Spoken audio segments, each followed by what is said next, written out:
Il avait été annoncé, et il est venu. La paracha Béchala raconte un tournant historique et spirituel pour le peuple d'Israël.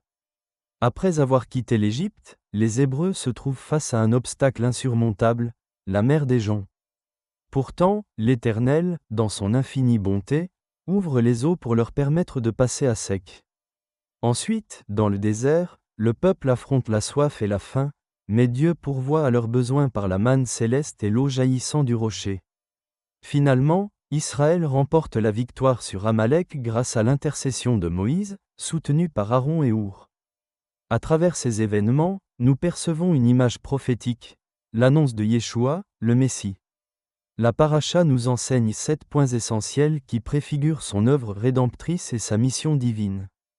La colonne de nuée et de feu. Dieu guidait Israël par une colonne de nuée le jour et de feu la nuit.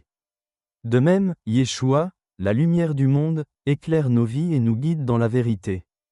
La mer qui s'ouvre, le passage miraculeux à travers les eaux symbolise le baptême, ce renouveau spirituel par lequel nous quittons notre ancienne vie pour marcher en nouveauté avec Yeshua. Le cantique de la mer.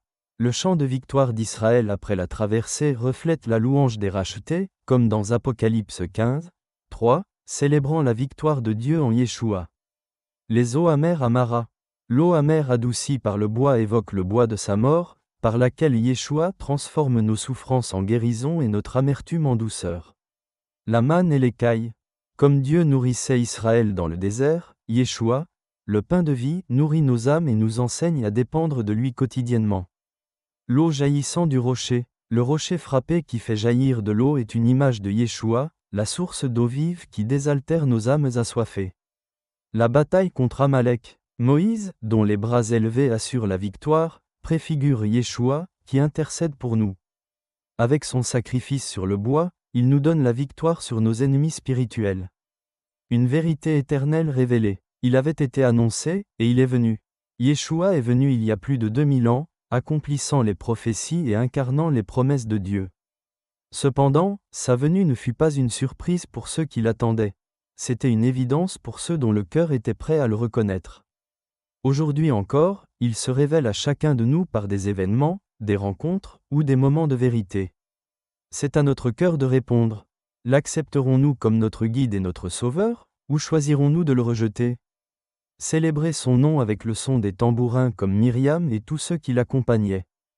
Tout comme Israël a dû quitter l'Égypte pour marcher dans la liberté promise, nous sommes appelés à quitter notre ancienne vie et nos pensées charnelles pour suivre Yeshua. Par son esprit, il nous conduit, comme la colonne de nuée et de feu, sur le chemin du salut. Le baptême par immersion purifie nos consciences et scelle notre engagement à marcher dans ses voies. Bien que nous vivions encore dans ce monde, notre véritable appartenance est spirituelle. Nous témoignons de cette foi par nos louanges, nos prières et notre sanctification, notamment par le repos du Shabbat, qui est le signe visible de notre alliance avec l'Éternel. Le Shabbat, comme une rencontre hebdomadaire avec Dieu, nous rappelle son amour et nous prépare à entrer dans son repos éternel. La lutte contre Amalek, Aaron et Our. Dans la lutte spirituelle contre Amalek, ces forces d'opposition qui veulent nous détourner de la vérité, nous trouvons notre force dans la Torah, dans les enseignements de Yeshua, et dans la foi. Dans le récit où Moïse devait lever les bras pour assurer la victoire contre Amalek, Aaron et Our soutenaient ses bras. Cette image porte une symbolique profonde. Aaron, le Kohen, représente la lumière de l'enseignement. Son nom signifie « montagne lumineuse ». Il éclaire les Écritures et transmet l'instruction divine au peuple. Our, dont le nom signifie « pur » ou « ce qui est enfoui », symbolise l'esprit qui révèle la vérité, déterre les trésors cachés et convainc les cœurs.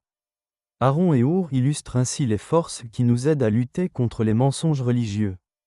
Ils nous soutiennent dans la vérité de Yeshua, le rouleau de la Torah incarné, le Fils de Dieu. Moïse, avec ses bras levés, nous rappelle aussi que Yeshua a levé les siens sur le bois pour vaincre le mensonge et sceller notre victoire par son sang. Une paracha prophétique. Béchala est bien plus qu'un récit historique. Elle est une image prophétique de l'œuvre rédemptrice de Yeshua. À travers ces événements, Dieu annonce la venue de celui qui nous sauvera, nous purifiera et nous donnera la victoire. Aujourd'hui, nous sommes nourris par la Torah, qui façonne nos cœurs et nos pensées comme un potier modèle l'argile. En suivant le cycle des fêtes et en sanctifiant le Shabbat, nous renouvelons nos forces spirituelles et proclamons que Yeshua est celui qui nous conduit à la vie éternelle. Par lui, nous trouvons la liberté, la paix et la victoire. Il avait été annoncé, et il est venu. Par lui, nous sommes transformés et restaurés. C'est en lui que nous mettons notre espérance, aujourd'hui et pour l'éternité. Shabbat Shalom. LB